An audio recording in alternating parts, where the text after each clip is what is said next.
오늘 말씀에 무리 중 한 사람이 선생님, 내 형을 명하여 유산을 나와 나누게 하소서 그렇게 청했습니다. 이렇게 요구하는 사람은 예수님을 오랫동안 따라다니면서 또 예수님과 아주 친분이 있는 것 같습니다. 이런 개인적인 요구를 하는 것을 보면은 그래도 처음 만난 그런 사이가 아닌 것 같습니다. 요즘 교회로 본다면은 교회를 오랫동안 다녔고 또 교회도 봉사하고 또 믿음도 가진 그런 사람과 같다고 할 수가 있습니다. 근데 중요한 사실은 예수님과 친하고 예수님을 믿은 지 오래 되었다 할지라도 예수님이 누군지를 모르고 있으면 이것은 큰 문제입니다. 유산을 나누게 하라는 이 사람은 예수님을 많이 따라다니고 친하기도 하지만 예수님을 자신의 욕심을 채워주는데 도와줄 분이라 그렇게 생각을 했습니다. 예수님이 이 땅에 왜 오셨습니까? 인간의 죄를 속죄하시고 인간을 구원하기 위해서 오셨습니다. 예수님이 가장 관심을 가지고 또 줄기차게 행하신 일은 복음을 전하고 인간을 구원하는 일이었습니다. 그런데 지금 이 사람은 예수님이 무엇을 위해서 살고 계시는지를 전혀 깨닫지 못하고 있는 안타까운 사람이었습니다. 우리도 예수님을 믿으면서 예수님을 모르면 예수님이 내 소원을 이루어 주시는 분, 그 정도로 착각할 수가 있습니다.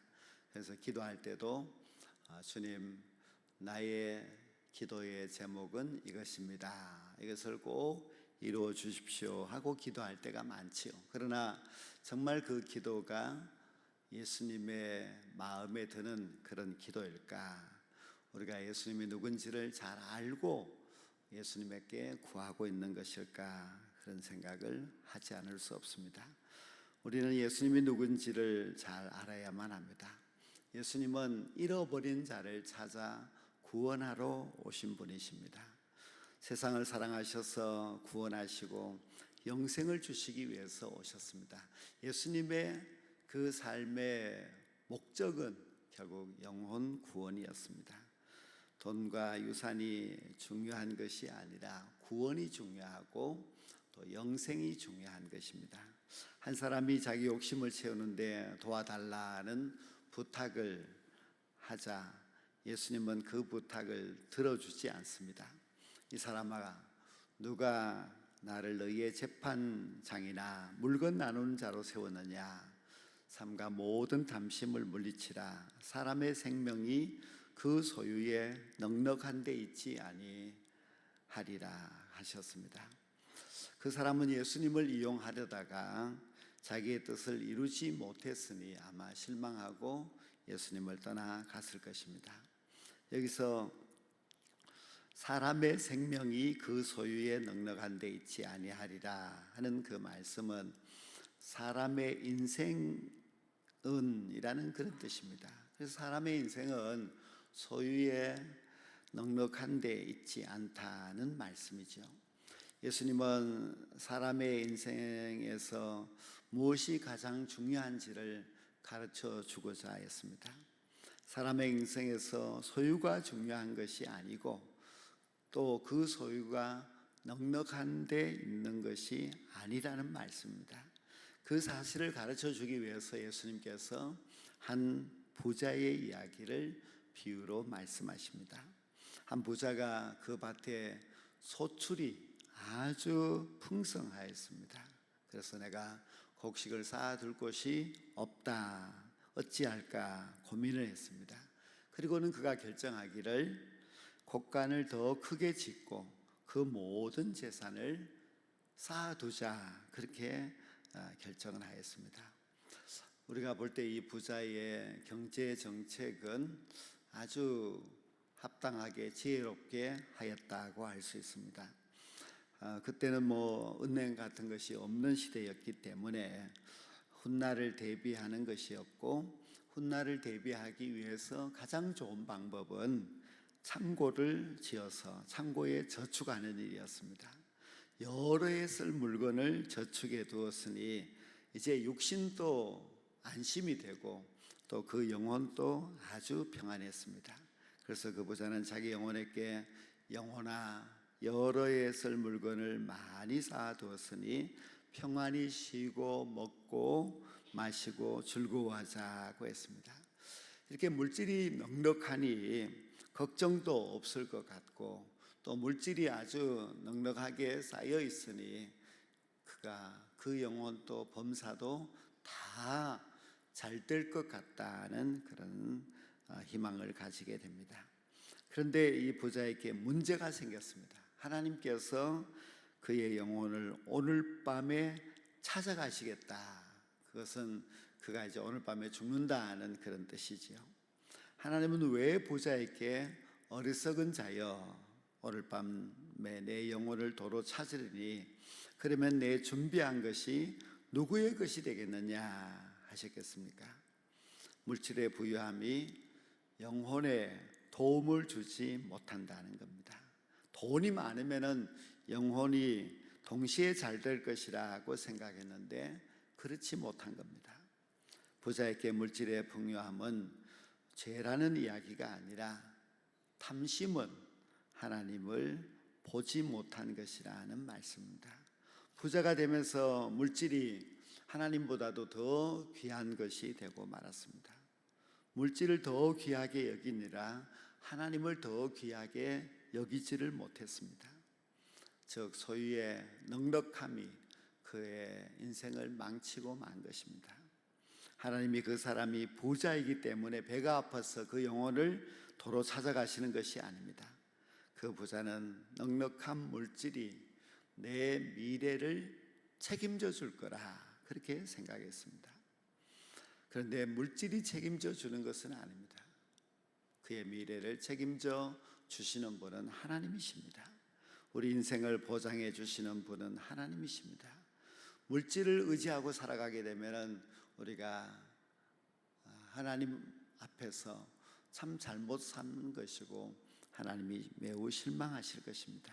오늘 말씀의 결론이 21절에 나오는데 자기를 위하여 재물을 쌓아두고 하나님에 대하여 보유하지 못한 자가 이와 같으니라고 했습니다.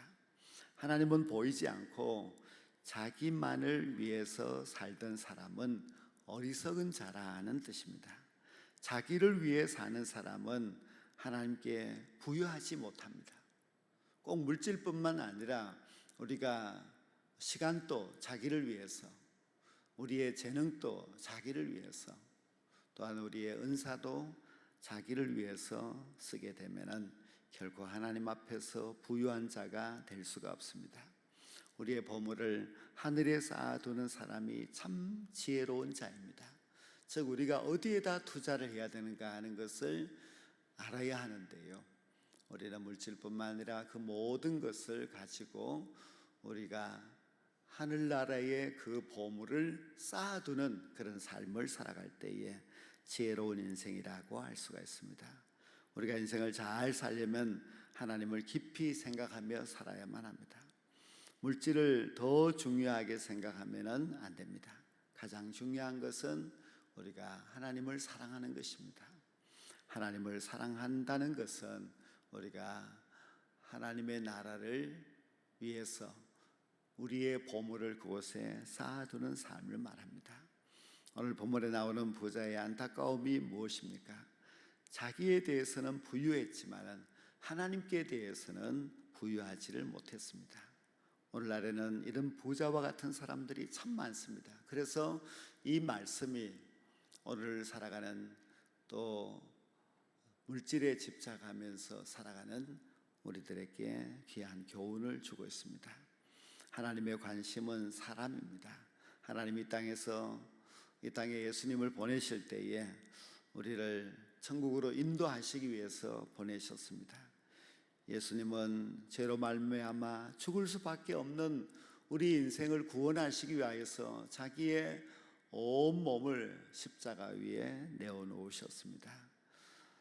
토플레이 라는 그 목사님이 우리 인간이 80년을 산다면은 죄를 몇 번 지을까? 한 2억 번을 짓는다고 했습니다. 한 사람이 2억 번의 죄를 짓는다면은 이 지구상에 살고 있는 모든 사람들이 지은 죄, 또 예수님에 의해 지금까지 사람들이 지은 그 모든 죄를 다 합한다면은 아마 그것은 계산도 할 수 없는 엄청난 그런 죄일 것입니다. 그런데 그 많은 죄를 예수님께서 친히 담당하시기 위해서 이 땅에 오셨습니다. 하나님은 우리의 영혼을 구원하기 위해서 참 관심이 많습니다. 그래서 하나님은 한 영혼이 천하보다도 더 귀하다고 하셨지요. 천하보다도 귀한 영혼을 구원하시기 위해 하나님의 관심은 온통 사람에게 있었습니다. 즉 영혼 구원에 있었습니다. 아무리 물질이 중요하다 할지라도 영혼이 더 중요합니다. 우리의 영혼을 잃어버리고 그리고 물질을 쫓아 살아가다가 보면은 우리도 어리석은 부자처럼 영혼도 잃고 물질도 잃게 됩니다. 베드로 전서 1장 9절에 믿음의 결국 곧 영혼의 구원을 받음이라고 했습니다. 가장 중요한 것이 영혼 구원이라는 것을 가르쳐주는 말씀입니다. 오늘 이 저녁 우리가 어리석은 부자를 바라보면서 우리는 과연 무엇을 중요하게 생각하고 달려왔는가 하는 것을 생각하면서 우리의 영혼을 더 소중히 여기고 그리고 하나님을 사랑함으로 말미암아 하나님의 나라에 우리의 보물을 쌓아둘 수 있는 지혜로운 정직이로 살아갈 수 있는 우리 모두가 될 수 있기를 간절히 원합니다.